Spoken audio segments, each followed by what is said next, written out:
오늘 언약이란 무엇인가에 대해서 얘기할 거예요. 언약 붙잡는 거에 대해서. 자, 사도행전 1장 8절 말씀을 우리 찾아서 합독하실게요. 오직 성령이 너에게 임하시며 너희가 거듭 받고 유대와 사마리아와 땅끝까지 이르러 내 증인이 되리라 하시니라. 아멘. 자, 사도행전은 신약 성경의 유일한 역사서예요. 역사서. 그래서 그 사도행전의 기록 시간이 한 30년 정도, 28년에서 30년 정도의 기록이라고 하고요. 그런데 실제 사도행전을 쫙 보잖아요. 그럼 사도행전을 누가 썼냐면 누가라는 인물이 썼어요. 의사예요, 이 사람은. 그러니까 굉장한 지성인이죠. 근데 사도행전 1장 8절을 예수님이 약속하신 거거든요. 예수님의 약속이라. 그리고 사도행전 1장 1절을 언약의 장이라고 해요. 언약. 자, 그러면 먼저 언약이란 단어를 설명할게요. 언약은 우리 사람과의 관계 속에서 맺어진 걸 약속이라고 하죠. 약속이라는 것은 한 사람의 상황과 한 사람의 입장에서 언제든지 바뀔 수 있다. 그런데 언약은 하나님과 인간에게 맺어지는 계약과 같은 것인데 이것은 우리의 탁월함, 우리의 부족함 상관없이 언약을 하신 하나님은 반드시 언약을 성취하신다. 그래서 하나님을 언약의 하나님이다. 하나님의 말씀을 성취하시는 하나님이다라고 우리는 믿어요. 그래서 이 사실을 아는 사람들은 말씀을 머리로 듣고 귀로 듣는 것이 아니라 하나님의 말씀이 내게 임하기를 기도하면서 말씀을 듣는 태도와 그 말씀을 받는 중심이 다르지요. 왜냐하면 이 말씀은 실제 내 삶이 될 거니까. 그래서 실제로 사도행전을 쭉 보면요, 되게 신기한 게 뭐냐면 1장 8절의 순서대로 사도행전이 계속 진행돼요. 누가는 이 약속이 어떻게 실제 성취되는가? 예루살렘은 내가 사는 동네라. 온 유대는 어디예요? 우리나라라. 사마리아는 쉽게 얘기하면 우리나라로 얘기할 것 같으면 일본과 같은 나라. 가까운데 되게 원수 같은 나라. 그리고 뭐예요? 땅끝까지. 근데 실제로 사도행전의 진행 과정을 보잖아요. 그러면 예루살렘의 온 무리가 예수를 믿고 온 유대의 복음이 증거되고 핍박을 통해서 이방 나라까지 땅끝까지 계속 하나님의 말씀이 전달되는 모습을 보는 거예요. 그래서 아주 간단하게 기억하면 돼요. 하나님은 언약의 하나님이야. 그 언약의 하나님은 반드시 그 언약을 이루셔. 그 언약은 우리가 듣는 강단의 말씀, 주일날 듣는 그 말씀을 통해서 하나님이 우리에게 허락하시는 거예요. 그래서 주일날 말씀을 들을 때 지성으로 만나는 것이 아니라 영혼의 하나님의 말씀이 임하도록 그 말씀이 내게 힘이 되고 하나님의 말씀을 깨닫는 지혜가 임하도록 기도하면서 말씀 듣는 태도가 굉장히 중요한 거죠. 자, 서론을 한번 나눠봅시다. 성경은 하나님의 말씀이죠. 그리고 하나님은 말씀하시고 그 말씀하신 것을 반드시 성취하시죠. 다들 잘 알 거예요. 뭘 알아요? 사람의 말 자체에 힘이 있는 게 아니에요. 누가 말하는 것 따라 힘이 달라지죠.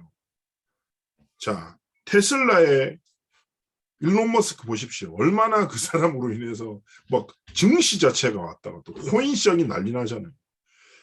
여러분, 유튜브에도 이상한 사람 많아요. 근데 중요한 건 뭐예요? 누가 말하는 것 따라서 그 말의 힘이 달라진다니까. 그래서 우리가 영향력 있는 사람의 말을 잘 귀 기울이고 잘 조심해서 그 사람의 말을 참고해서 뭔가를 결정하고 하지요. 그런데 생각해 보세요. 하나님의 지혜와 사람의 지혜를 어떻게 비할 수 있어요? 하나님의 전능하심과 사람의 능력을 어떻게 비할 수 있냐고요. 모든 인생은 우리가 볼 때 대단하다, 크다, 작다 말할 뿐이지 하나님 앞에서는 피조물이 하나일 뿐이라. 그러니까 사람에게 휘둘려 살지 말고 사람을 찌신 하나님의 말씀에 사로잡혀 인생의 길을 걸어가기 원하신다. 그래서 말씀을 통해서 하나님 우리 삶을 지키시는 거죠. 자, 첫 번째 뭐예요? 하나님의 창조 원리라. 하나님이 세상을 창조하신 창조 원리는 아주 간단해요. 뭐냐면 나무는 땅에 뿌리를 두고 물고기는 물속에 살며 새는 하늘을 공중을 날아라. 그러하듯이 인생은 하나님과 함께할 때 행복하도록 창조되었죠. 나무가 너무 이뻐 사랑스러워 내가 가지고 싶어 해서 뿌리를 뽑는 순간 그 나무는 뭘 잃어버려요? 생명을 잃어버려요. 물고기가 너무 사랑스러워. 집에 데리고 가서 키워야지. 물속에서 벗어나는 순간 어떻게 돼요? 물고기는 숨 쉬지 못해 죽는다니까요. 하나님이 그렇게 만드셨어요. 인생은 하나님과 함께하도록 행복하도록 창조하셨답니다. 그래서 하나님의 형상대로 창조하셨고요. 이게 뭐예요? 영적인 축복이에요. 그리고 하나님의 형상과 영적인 축복으로 이 땅을 다스리라고 육신적 축복을 주셨죠.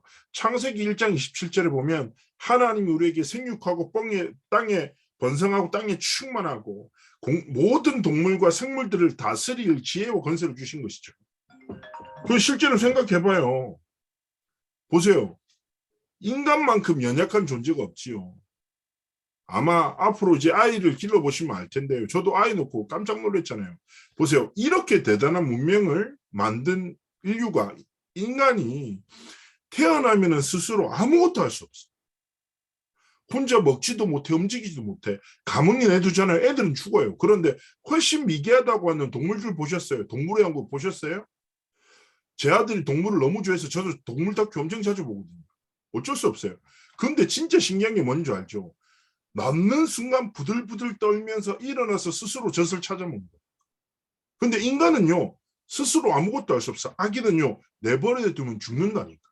하나님은 인간의 탄생에 영적인 원리를 담아 두셨다니까요. 하나님을 떠나면 스스로 행복할 수 없고 살 수 없다라는 거예요. 어떤 절대적인 보호자에 의해서 양육되어져야 된다는 거예요. 하나님이 영적인 가장 중요한 사인을 인간의 탄생에 딱 담아 두신 거죠. 기억하셔야 돼요. 하나님과 함께할 때만 행복해. 그런데 인간이 하나님을 떠났어. 창세기 3장 사건이에요. 이것을 성경에서는 원죄, 근본 문제라고 해요. 그게 뭐냐? 사람이 인간, 최초 인간이었던 아담과 하와가 뱀이라는 아주 간사하고 강교한 존재에 의해서 하나님의 말씀에 불신앙한, 하나님의 말씀이 정말 그럴까? 그런 물음표를 심어. 자, 불신앙의 마음이 있는 사람의 삶의 태도는 뭘로 가냐? 불순종으로 가요. 자, 불신앙은 믿지 않는 거고 뭐예요? 불신앙은 뭐예요? 삶이 하나님의 말씀과 상관없이 살아갑니다. 그런데 사단은 지금도 마찬가지라니까. 거짓말쟁이라. 거짓말을 통해서 우리의 마음속에 야, 하나님이 어디 있어? 눈에 보이는 걸 믿어. 하나님의 능력이 뭐 있어? 네 눈앞에 네한테 경제를 움직일 수 있는 그 힘 있는 사람을 믿어야지.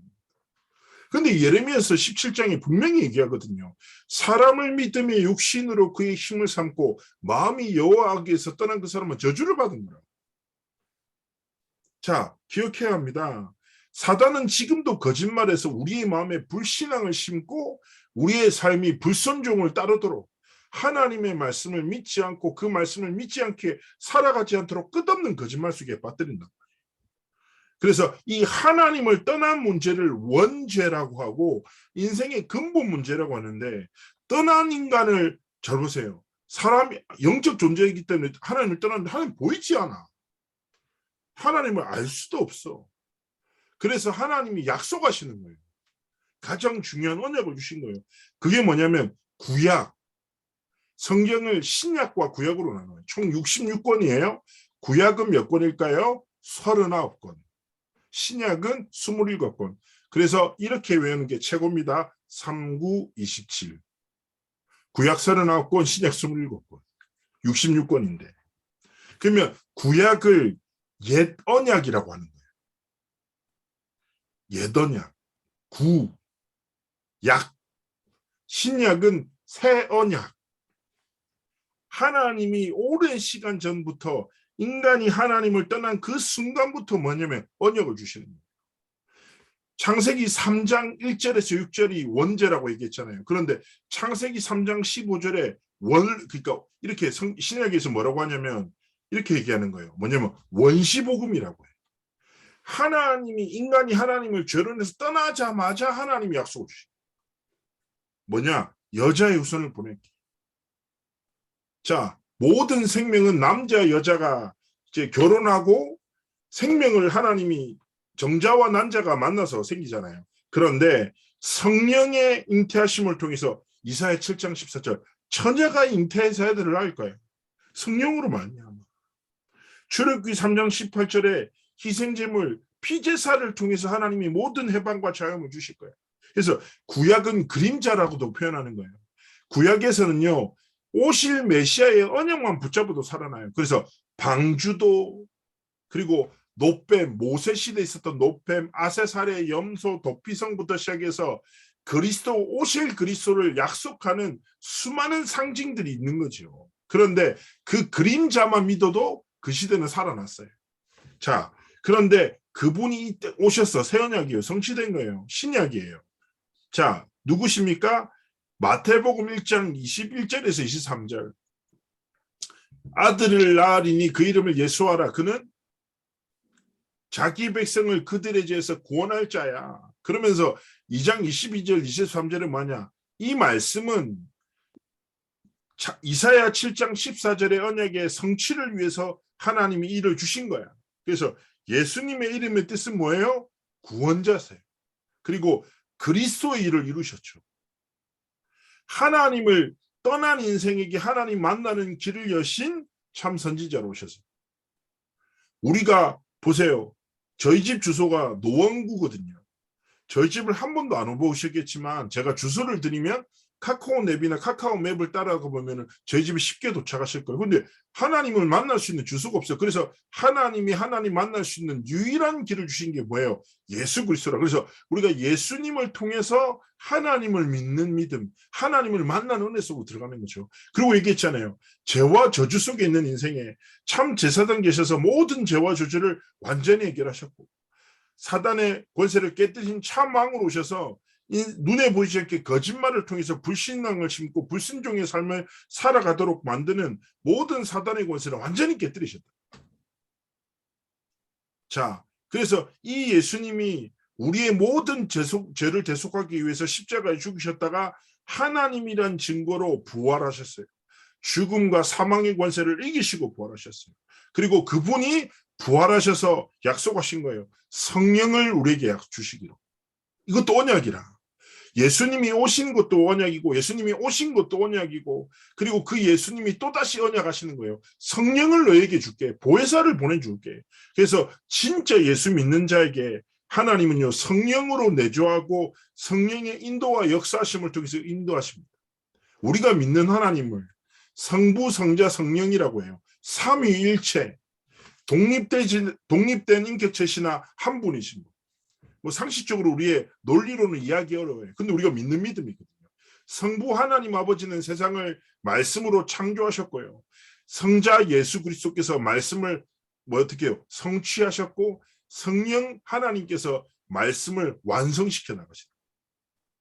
자, 그래서 이 하나님을 믿는 믿음이 뭐예요? 우리가 성취된 언약 속으로 있는 거죠. 그래서 이 예수님을 만나고 그리스도 되심을 깨닫고 하나님의 자녀가 되고 성령의 내주인도 교통 충만한 이 축복을 누린 자의 삶은 어떤 삶을 살아야 돼요? 자랑하는 삶을 살아야 돼요. 사람은요 누구나 관종기가 있어요. 인정받고 싶어 하죠. 그리고 자랑하고 싶어 하잖아요. 그렇지 않아요? 본능적으로 그래요. 외향적이냐 내향적이냐 정도의 차이가 있을 뿐이지 나는 태어나자마자 무시받다가 조롱받다가 멸시받다가 죽을 거야. 이런 사람 아무도 없거든요. 다 인정받고 칭찬받고 잘 살고 싶지요. 자, 그래서 저는 모든 사람한테 관종기질이 있다고 생각해요. 저도 있어요. 그죠? 꼭 그렇다니까 내가 뭘 샀어. 아무도 관심 없는데 혼자 누군가 인정해 주길 바라면서 다니잖아요. 그렇죠. 핸드폰 하나 바꿔도. 그리고 저는 이제 청소년 사역을 오래 했는데 맨날 저는 제일 황당이 뭐냐면 애들이 저한테 항상 와서 특히 여자애들, 남자들은 그런 거 안 물어봐요. 목사님 저 뭐 변한 거 없어요? 저 뭐 달라지지 않았어요? 그럼 저는 똑같이 얘기합니다. 머리 바꿨네. 어떻게 하셨냐고. 열이면 9번 머리 들어. 아니 제가 하나도 못해. 근데 무조건 축복해 주는 거예요. 자, 그런데 이 간종기를 하나님 왜 주셨을까요? 예수 자랑하라고 주신 거예요. 시계 자랑하고 핸드폰 자랑하고 아니라 나를 구원하신 구원자 대신 예수 그리스도를 자랑하고 증거하는 증인으로 살라고 우리 인생에 관종기질을 주셨다. 그래서 사람한테 인정받는 삶보다 훨씬 중요한 게 뭐예요? 하나님께 인정받는 사람이에요. 내가 가진 것을 자랑하지 말고 하나님이 내게 주신 복음을 진짜 자랑하고 증거하는 사람을 전도자라 말한단 말이에요. 그런 삶과 길을 걸어가기 원하는 거예요. 그리고 하나님은요, 재림주로 다시 오십니다. 인생은요, 나그네와 같아요. 제가 이번 주에 장례가 있어서 경남 사천이라는 데 다녀왔어요. 경남 사천. 멀더라고요. 뭐 비행기 타고 버스 타고 왔다 갔다 했어요. 갔는데 어쨌든 뭐 이렇게 술판도 벌어지고 장례식장이 있던데, 그러면서 이런저런 얘기하는데 삶과 죽음에 대한 많은 생각이 들더라고요. 모든 사람한테는 끝이 있잖아요. 근데 제가 설교를 했어요. 복음 전했는데. 그러면서 제가 뭔 얘기했냐면요, 이렇게 얘기했어요. 우리가 이렇게 얘기하는, 누구 죽었어요 이렇게 얘기하는, 돌아가셨다고. 다시 돌아갔다고. 인생은 나그네라니까. 우리의 삶은 한 번의 기회라. 한 번의 기회라니까. 뭐냐면 영원한 삶을 위해서 하나님이 주신 순간이라. 참 인생의 시간이 그렇지 않아요. 참 신기한 게 중고등학교 때 하루와 1시간은 그렇게 안 가던데, 어느 순간 나이가 너무 들고 나니까 1년이 금방 가더라고요. 시간이 빨리 지나가거든요. 하나님이 주신 삶의 기회라니까. 그래서 베드로전서 1장 24절 25절을 제가 굉장히 중요하게 생각합니다. 인생은 풀과 같고 인생의 성공이라는 건 풀의 꽃 같아. 풀은 마르고 꽃은 시든다. 무슨 말이에요? 풀과 꽃의 특징이 뭡니까? 좀 있으면 이제 봄 되면 벚꽃 확 피잖아요. 군함제 확 난리 나잖아요. 저희 교회 가로수 다 벚꽃나무거든요. 끝내줍니다. 근데 벚꽃이 왜 아름답습니까? 계속 있으면 아름다워요? 아니에요. 왜 사람들이 벚꽃 보려고 차 끌고 피크닉 가냐고요? 순간이니까. 그죠? 순간이니까. 그렇게 인생이 그와 같다는 거예요. 풀도 말라. 꽃은 시들어. 영원하지 않아. 네 인생이 그래 바로. 지나가고 썩어질 네 인생을 지나가고 썩어질 것에 가치와 소망과 인생을 두고 살지 말라는 거예요. 영원한 것이 있어. 그게 하나님의 말씀과 너에게 전해진 복음이야. 그래서 말씀과 복음을 붙잡고 하나님이 주신 삶의 기회라니까.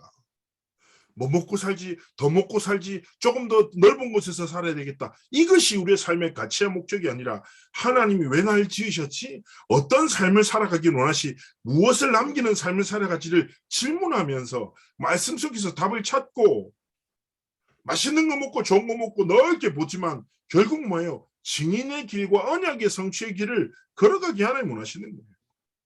그래서 우리 교회에서 237 치유 서밋, 무슨 말인지 어려울 수 있어요. 237은 뭐예요? 237개의 나라에 이 복음을 전하는 것. 치유는 무엇입니까? 모든 것이 있는 것 같지만 한 가지가 없어서 죽어가는 수많은 사람들에게 이 한 가지 전하는 것. 영적으로, 정신으로, 육신의 질병 때문에 고통당하는 수많은 사람들이 있어요. 서밋은 뭐예요? 다음 세대들에게, 후대들, 렘넌트들에게 이 생명의 언약을 전달하는 것보다 가치 있는 것 없다. 우리 교회는 이 일 하다가 간다. 우리의 인생도 마찬가지다 이거예요. 이게 뭐예요? 우리에게 주신 언약이다. 언약의 성격이 뭐라고요? 하나님이 성취하시는 거다. 그래서 이 언약을 정말 붙잡고 하나님 앞에 삼복분에서 뭐예요? 증인의 길과 삶을 걸어가는 하나님의 중요한 축복이 있기를 그리스도로 축복합니다. 자, 결론입니다. 언약에는 인간을 향한 하나님의 모든 계획과 목적이 담겨져 있죠. 그래서 언약을 가졌단 말은 하나님의 계획과 목적 속에 내 삶이 있다는 것이죠. 가장 축복된 삶. 우리가 바로 뭡니까? 이 언약의 증인입니다. 하나님 앞에서 하나님이 쓰시는 삶과 길을 걸어가기를 그리스도로 축복합니다. 제가 한번 기도할게요. 하나님 감사합니다. 언약에 대한 말씀을 들었습니다. 이 말씀을 붙잡고 일평생 증인의 삶과 길을 걸어가도록 함께 하시고 축복하옵소서. 감사드리며 살아계신 주 예수 그리스도로 기도합니다. 아멘.